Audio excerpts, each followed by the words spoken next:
The sun shone bright in the peaceful Oak Ridge neighborhood that Saturday afternoon. 12-year-old David rode his new mountain bike down the smooth, tree-lined streets, feeling the gentle breeze against his face. This upscale gated community was still new to him. His family had only moved into their large brick home 3 weeks ago after his mother Lisa became the state's first black female governor. David pedaled slowly, taking in the impressive houses with their perfect lawns and colorful flower beds. He was still getting used to living in such a fancy place. Back in their old neighborhood, he knew every street corner and all the kids his age. Here, everything felt different. The houses were bigger, the cars more expensive, and the faces less familiar. As he turned onto Maple Avenue, David noticed his helmet strap had come loose. He pulled over near a white colonial-style house with neatly trimmed hedges and stopped to adjust it. His mother always insisted he wear his helmet properly. Safety first, she would say, especially now that her position put their family in the public eye. What David didn't know was that someone was watching him from behind cream-colored curtains. Patricia Wilson, a woman in her 50s who had lived in Oak Ridge for over 20 years, peered suspiciously through her window. She prided herself on knowing everyone in the neighborhood and keeping track of suspicious activity as the self-appointed neighborhood watch captain. Patricia's eyes narrowed as she watched the young black boy stand in front of her property. She didn't recognize him, and in her mind, that meant trouble. Oak Ridge had always been a predominantly white neighborhood, and Patricia liked it that way, though she would never admit that out loud. What is he doing just standing there? Patricia muttered to herself, reaching for her phone. Probably casing the houses. The thought never crossed her mind that the boy might actually live in the neighborhood. David was just about to continue his ride when the front door of the house swung open with a loud bang. Patricia stormed out, her face flushed with anger and her designer sandals slapping against the pavement. "Excuse me, what do you think you're doing?" she demanded, clutching her phone tightly in her hand. David was startled by the woman's harsh tone. "I'm just fixing my helmet, ma'am," he replied politely, the way his parents had taught him to address adults. Patricia crossed her arms and looked down at him. "I've never seen you around here before. This is a private neighborhood. Do you have any business being here?" "I live here," David explained calmly, though his heart was beating faster now. "We moved in a few weeks ago on Hillcrest Drive." Patricia's eyebrows shot up in disbelief. "Hillcrest? Those are the biggest houses in Oak Ridge." "I don't think so." Her voice tricked with doubt. "Which house exactly?" David shifted uncomfortably. He knew his address, but something told him he shouldn't have to prove himself to this stranger. "Number 217, he answered anyway, hoping that would satisfy her. "Well, I've never seen your family," Patricia said, taking a step closer. "I think you better move along before I call the police." She raised her phone slightly, making it clear this wasn't an empty threat. David felt a knot forming in his stomach. He had heard stories about situations like this from his parents, about people making assumptions based on the color of his skin. His mother had prepared him for moments like these, telling him to stay calm and polite. "I'm just heading home now," David said, trying to keep his voice steady as he gripped his bike handlebars. But Patricia wasn't satisfied. As David attempted to mount his bike, she moved to block his path. "I don't think so. I'm calling the police right now. If you really live here, you won't mind waiting for them to sort this out." David felt trapped. He could try to leave, but he worried that might make things worse. His mom had warned him that sudden movements could be misinterpreted. So if he stood there, a 12-year-old boy being treated like a criminal for simply existing in his own neighborhood, while Patricia dialed 911 with a smug expression on her face. "Yes, hello? I need to report a suspicious person in Oak Ridge community." Patricia spoke into her phone, her eyes never leaving David. "There's a young boy loitering in front of my house, and he refuses to leave." Little did Patricia know who David's mother was or the storm that was about to come her way. Patricia's voice grew louder as she spoke to the 911 dispatcher, making sure David could hear every word. "Yes, he claims he lives here, but I've never seen him before," she said, pacing back and forth on her perfectly manicured lawn. "I don't feel safe with him hanging around my property." David stood quietly beside his bike, a mixture of emotions swirling inside him. He felt angry that this woman didn't believe him, embarrassed that neighbors might see what was happening, and worried about what would happen when the police arrived.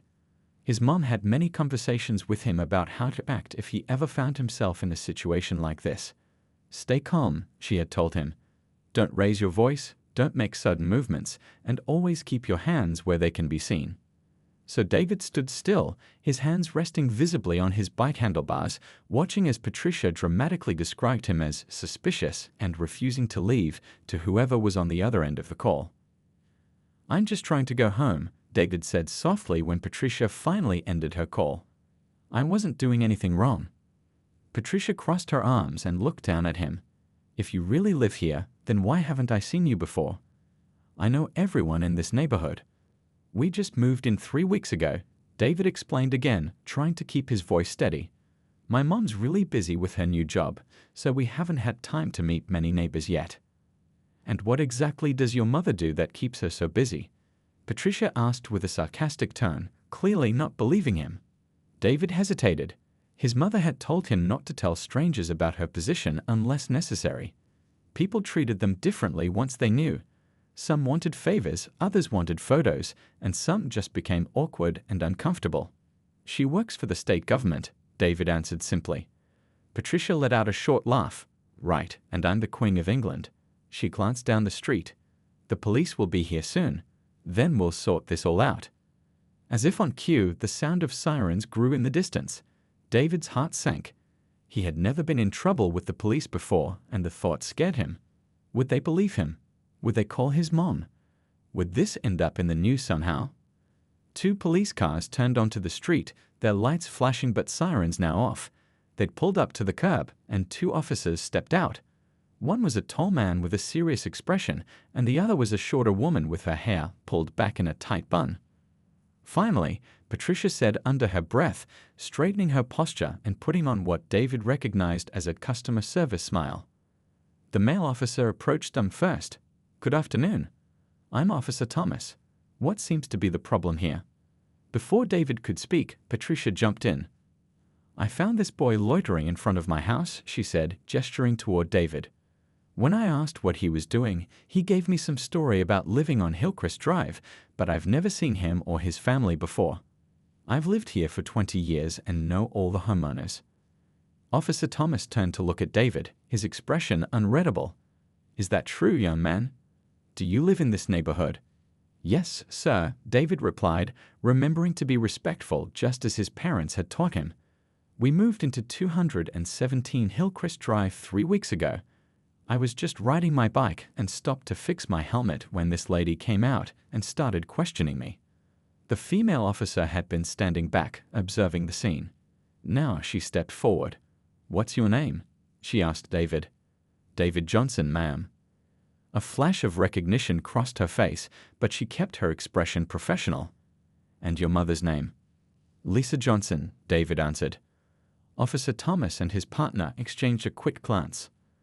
"That's Governor Johnson's son," the female officer said quietly to her partner, but not quietly enough that Patricia couldn't hear. Patricia's smug expression faltered. "Governor Johnson, the new state governor." "Yes, ma'am," Officer Thomas confirmed, his tone now noticeably more formal. "Governor Lisa Johnson and her family recently moved to this neighborhood." The color drained from Patricia's face as she realized her mistake. She opened her mouth to speak, but no words came out. "Let me call this in," the female officer said, stepping away to use her radio. Officer Thomas turned his attention back to David. "I'm sorry about the confusion, David. Are you okay?" David nodded, relieved that the officers believed him. "He was just hanging around my property," Patricia said weakly, trying to save face. "I was concerned about security. You can't be too careful these days." Officer Thomas gave her a look that suggested he wasn't buying her explanation. "Ma'am, it appears this young man was simply adjusting his helmet while riding his bike through the neighborhood where he lives." Patricia's phone buzzed in her hand. She glanced down at it, and her eyes widened in alarm. "Oh no," she whispered. Down the street, a black SUV with government plates had just turned the corner and was heading their way. The black SUV pulled up smoothly to the curb, its engine purring quietly. The tinted windows reflected the afternoon sun, making it impossible to see who was inside.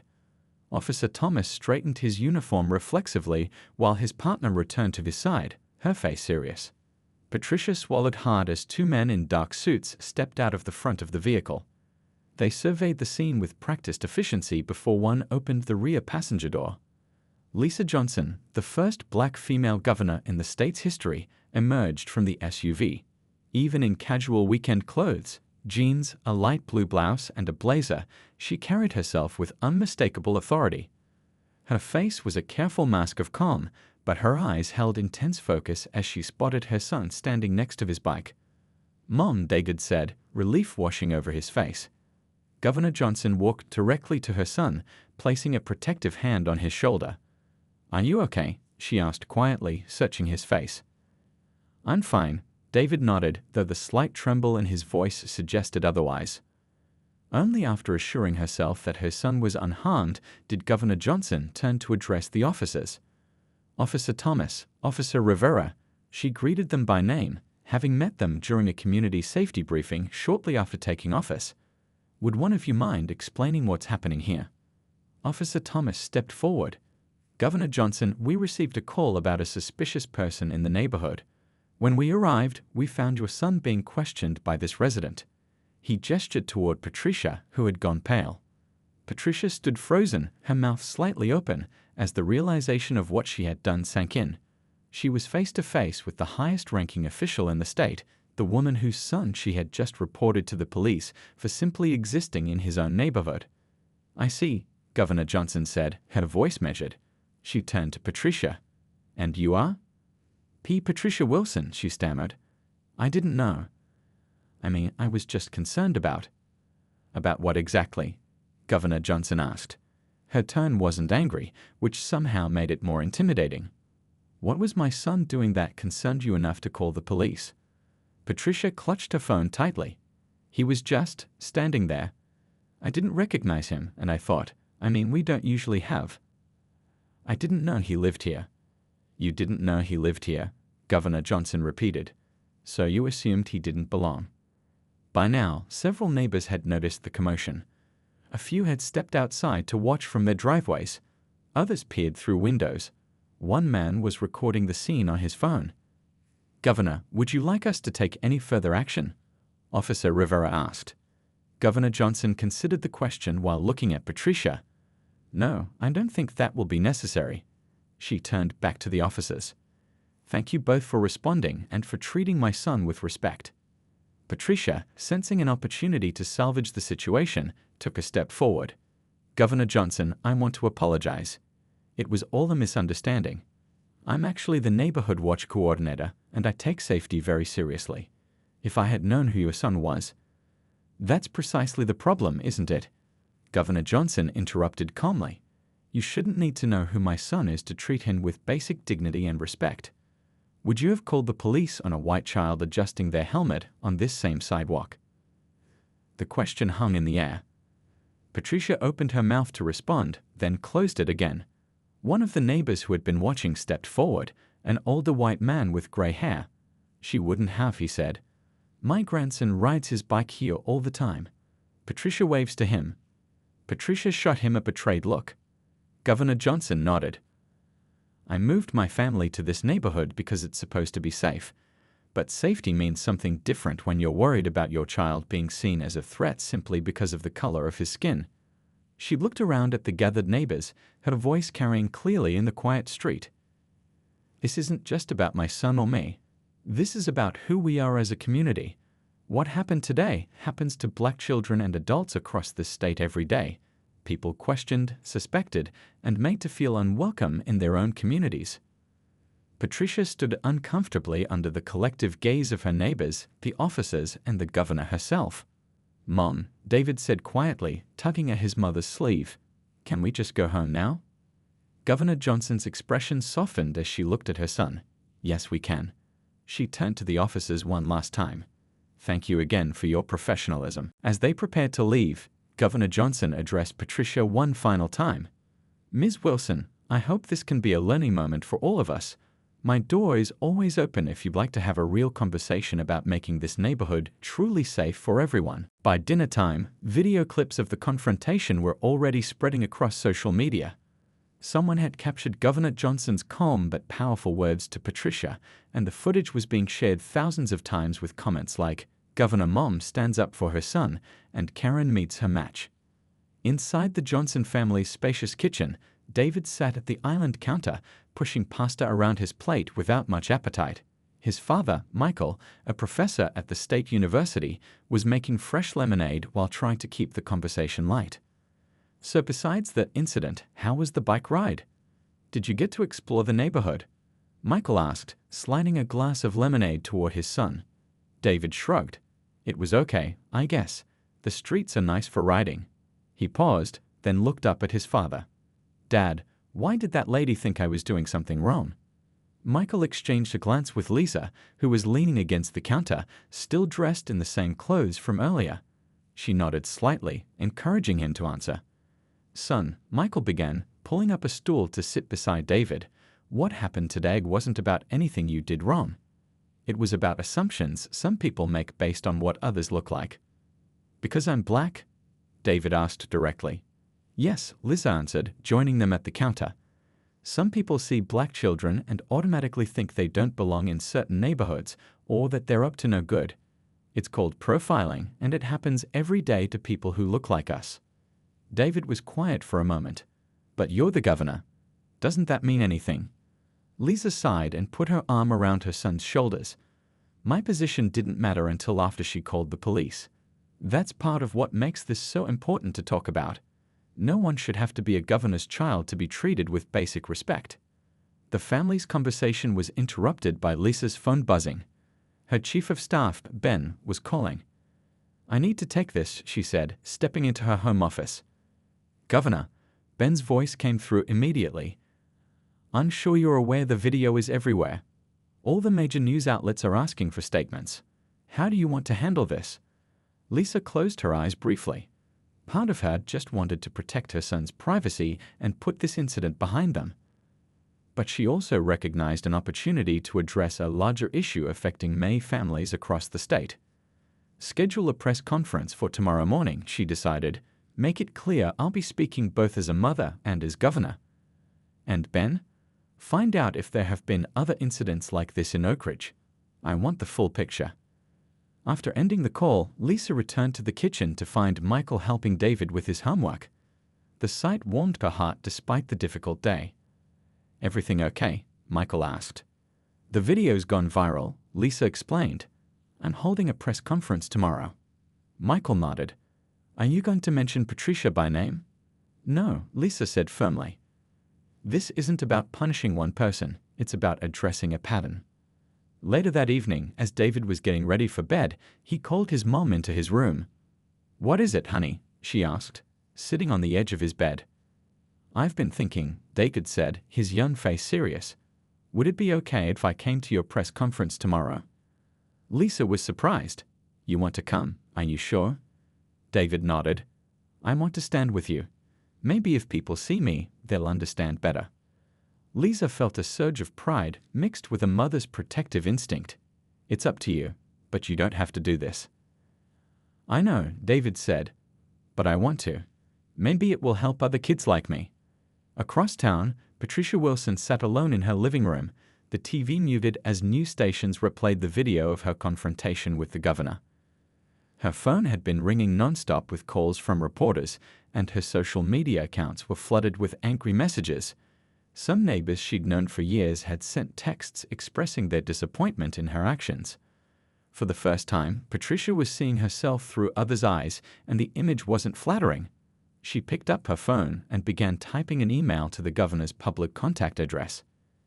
"Dear Governor Johnson," she wrote, then paused, unsure how to continue. How could she possibly explain or apologize for what she had done? And would it even matter? Outside, a news van pulled up in front of her house, and Patricia's stomach dropped. This was far from over. Morning sunlight streamed through the tall windows of the state capitol briefing room as staff members made final preparations for the press conference.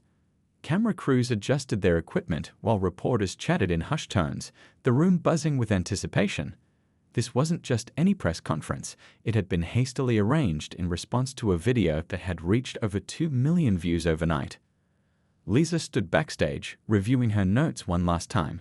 She was dressed in a professional navy blue suit, her governor persona firmly in place, though her mind kept drifting to her son waiting in a nearby office with Michael. Ben approached with a tablet showing the latest social media statistics. "It's the top trending topic statewide," he reported. "News outlets from across the country are picking it up too." Lisa nodded. "And the information I asked for about Oak Ridge? We found records of 7 complaints in the past year about suspicious persons in the neighborhood," Ben said, scrolling through his notes. "All involved people of color. None resulted in arrests because no crimes were committed." This confirmed what Lisa had suspected. The incident with David wasn't isolated, it was part of a pattern. "2 minutes, Governor," a staff member called. Lisa took a deep breath. "Is David ready?" As if on cue, Michael appeared with David at his side. The boy looked both nervous and determined in his neat button-up shirt and khaki pants. "You don't have to do this," Lisa reminded him gently. David squared his shoulders. "I know, but I want to." The family shared a quick hug before Lisa led the way to the podium, with David and Michael standing slightly behind her. Camera flashes erupted as they took their positions. "Good morning," Lisa began, her voice steady. "Yesterday, my 12-year-old son was riding his bike in our neighborhood when a resident called the police on him for adjusting his helmet near her property. She assumed, based solely on his appearance, that he didn't belong there." Lisa paused, letting her words sink in. "I'm speaking today both as a mother and as your governor. As a mother, I felt what every parent feels when their child is treated unjustly: pain, anger, and a fierce need to protect. As your governor, I recognize that what happened to my son happens to many families across our state who don't have the platform I do to speak about it." Cameras clicked rapidly as she continued. "This isn't about one incident or one person. This is about the assumptions we make about who belongs where. It's about the snap judgments that cause some of our citizens to feel unwelcome in their own communities." Lisa turned slightly, gesturing to David. "My son asked to be here today because he wanted to show you the person behind the headlines, not a threat, not a troublemaker, just a kid who wanted to ride his bike on a sunny afternoon." David stepped forward, looking nervous but brave as he faced the sea of cameras. "Hi," he said simply into the microphone. "I'm David. I like riding my bike, playing basketball, and science class. Yesterday was scary, but my mom taught me that when something unfair happens, we should try to make things better for everyone, not just ourselves." His words, unpolished but heartfelt, brought a hush over the room. Several reporters could be seen nodding or wiping away tears. Lisa stepped back to the podium. "Today, I'm announcing the formation of a community belonging initiative that will work with neighborhoods, police departments, and community organizations to address racial profiling and build truly inclusive communities." Across town, Patricia sat rigidly on her couch, watching the press conference on her television. Her phone pinged with yet another message, this one from the Oak Ridge Homeowners Association president, asking her to step down from her neighborhood watch position. The doorbell rang, making her jump. Patricia hesitated, then slowly walked to the door. Through the peephole, she saw Officer Thomas standing on her porch, his expression serious. "Ms. Wilson," he said when she opened the door, "I think we need to have a conversation about yesterday's incident and the proper use of emergency services." Patricia nodded silently, realizing that the consequences of her actions were just beginning to unfold. Back at the Capitol, as the press conference concluded, a reporter called out one final question. "Governor Johnson, have you spoken with the woman who called the police?" Lisa paused. "Not yet. But I'm open to that conversation when she's ready to have it." 3 days after the press conference, the Oak Ridge Community Center was packed with residents. The emergency neighborhood meeting had been called by the Homeowners Association in response to the incident that had put their quiet suburb in the national spotlight. People filled every chair, lined the walls, and spilled out into the hallway. Robert Chen, the association president, stood at the front of the room trying to maintain order as heated discussions broke out among neighbors. Some defended Patricia, arguing she was just being cautious, while others expressed shock and disappointment at her actions. "Please, everyone," Robert called out, tapping the microphone. "We need to have a productive conversation about how we move forward as a community." The room gradually quieted down.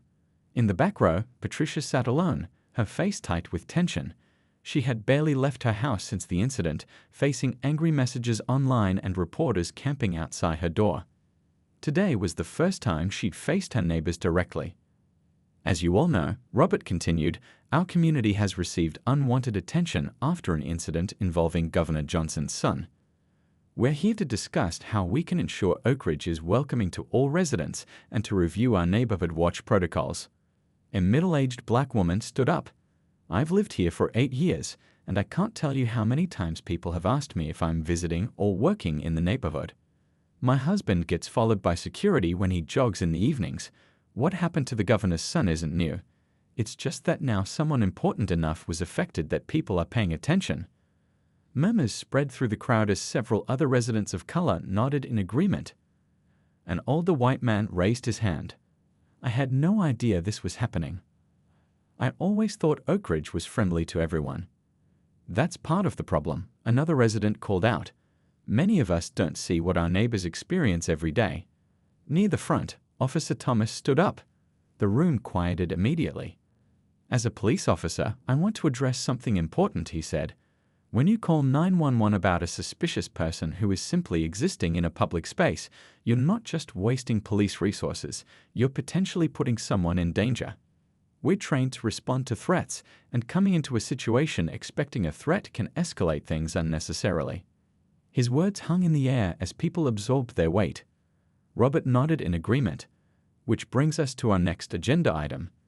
The governor's office has invited Oak Ridge to participate in the Community Belonging Initiative, she announced. They're looking for neighborhoods willing to pilot new approaches to community safety that don't rely on profiling. Why should we work with her after she embarrassed our community on national television? Someone called out. Before Robert could respond, a quiet voice spoke from the back of the room. Because she's right. All heads turned to see Patricia standing up, her hands shaking slightly. I'm the one who embarrassed our community, she said, her voice growing steadier as she continued. What I did was wrong. I saw a young black boy in our neighborhood and immediately assumed he didn't belong here. I didn't consider that he might live here, that this might be his home too. The room was completely silent now.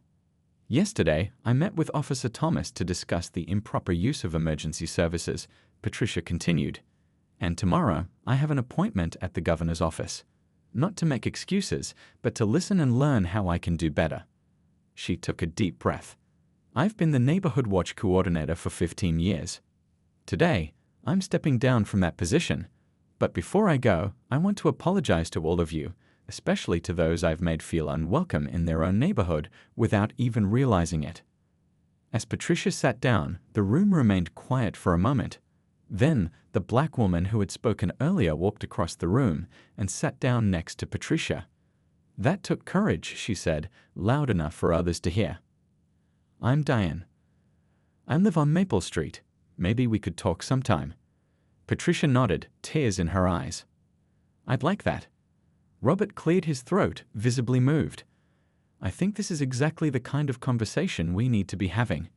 Now, who would like to volunteer for the Community Belonging Initiative Committee? Hands began to rise throughout the room. 6 months later, a colorful banner stretched across Oak Ridge's main entrance. Community Unity Bike Rally. Everyone belongs. Volunteers in bright t-shirts directed cars to parking areas, while others set up water stations along the planned route through the neighborhood. David Johnson stood near the starting line, adjusting the helmet on his new bike, a recent birthday present from his parents. He had grown taller in the past 6 months, but the changes went deeper than his height. The boy who had once been anxious about riding alone through his neighborhood was now helping organize the first community-wide event of its kind. Everything ready? Lisa asked, walking up in casual clothes rather than her usual formal attire. Today, she wasn't attending as the governor, but as a mom and neighbor. Almost, David replied. Mr. Chen said about 300 people signed up. Michael joined them, carrying bottles of water. The news crews are setting up by the park. They want to interview you both before the ride starts. Lisa nodded, just a quick one. Today isn't about politics, it's about community. Across the gathering crowd, Patricia Wilson helped a young girl adjust her training wheels. In the months since the incident, Patricia had undergone remarkable transformation. After her meeting at the governor's office, she had joined the Community Belonging Initiative as one of its most dedicated volunteers. "Is that tight enough?" Patricia asked the little girl, who nodded enthusiastically. "Thank you, Miss Patricia," the child said before pedaling wobbly circles around her parents. Patricia smiled, then noticed the Johnson family nearby. She still felt a flutter of nerves whenever she saw them, despite the progress they'd made. The governor had been surprisingly gracious during their meeting, listening more than speaking, and focusing on moving forward rather than dwelling on the past. Diane, who had become Patricia's unexpected friend after the neighborhood meeting, appeared at her side with a clipboard. "Registration table is all set," she reported, "and the police escort is ready when we are." Officer Thomas and Officer Rivera were chatting with a group of children nearby, showing them the proper hand signals for turning and stopping on bikes. The police department had embraced the Community Belonging Initiative, implementing new training for officers and creating more opportunities for positive interactions with residents. At exactly 10 o'clock, Robert Chen stepped up to the microphone. "Welcome, everyone, to Oak Ridge's first Community Unity Bike Rally." The crowd cheered as he continued. "6 months ago, our neighborhood made national news for the wrong reasons. Today, we're hoping to make news for the right ones." He gestured toward David. "I'd like to invite David Johnson to say a few words before we begin." David looked surprised but walked up to the microphone with growing confidence. "Hi everyone," he began, his voice steady. "When I first moved here, I didn't feel like I belonged. Now when I ride my bike, people wave and say hello." He paused, looking out at the diverse crowd of faces. "This isn't just about riding bikes. It's about seeing each other as neighbors, no matter what we look like." The crowd applauded warmly as David stepped back. "Before we start," Robert continued, "I want to acknowledge the work of our Community Belonging Committee, led by Diane Reynolds and Patricia Wilson." More applause followed as the two women stood together, an unlikely friendship that had blossomed from a painful beginning. Soon, the rally began. Hundreds of riders of all ages followed the planned route through the neighborhood, families with children on training wheels, elderly couples on tandem bikes, teenagers doing careful tricks, and everyone in between. Governor Johnson and her family rode side by side, with Patricia and Diane near the front of the group. As they passed Patricia's house, the site of the confrontation that had started everything, David slowed down slightly. Patricia noticed and did the same. "Your garden looks nice," David said, nodding toward the colorful flowers that had replaced her previously perfect lawn. "Thank you," Patricia replied. "Diane's been teaching me. Turns out perfect lawns aren't everything." David smiled. "My mom says sometimes good things can come from bad situations if people are willing to learn and change." Patricia nodded thoughtfully. "Your mom's a wise woman." They pedaled in comfortable silence for a moment before speeding up to rejoin the others. From above, news helicopters captured the scene. Hundreds of riders flowing through the streets like a colorful river, a community transformed not by forgetting its mistakes, but by learning from them.